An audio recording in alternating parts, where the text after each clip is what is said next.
Alliance government వచ్చినప్పటి నుంచి కూడా అన్ని నియోజకవర్గాలు అక్కడ ఉన్నటువంటి సహజ వనరుల దోపిడీ చాలా విచ్చలవిడిగా జరుగుతాం.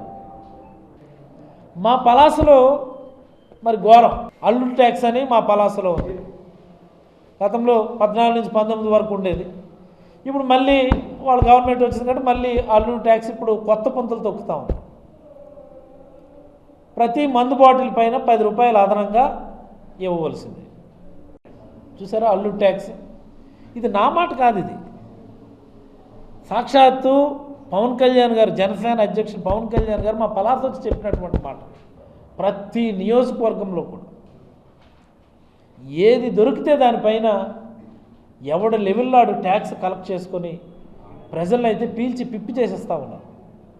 రామాయపట్నం పోర్టులో ప్రతి లోడుకి ఇంత చొప్పున నాకు ఇవ్వాల్సిందే, లోడుకి 1000 రూపాయలు చొప్పున నాకు ఇవ్వాల్సిందే అని చెప్పి అక్కడ కందుకూరు ఎమ్మెల్యే వాడు నాగేశ్వరరావు వాడు ఒక డిమాండ్ పెట్టి రోడ్డుకు అడ్డంగా నిలబడిపోయి ఆ లారీల మీద ట్రిప్పర్ల మీద అక్రమంగా కేసులు పెట్టించి నాకు 1000 రూపాయలు లోడుకి ఇస్తారా సస్తారని చెప్పి ఆయన పరిధిలో ఆయన ట్యాక్స్ ఆయన కలెక్ట్ చేసుకుంటా ఉన్నాడు.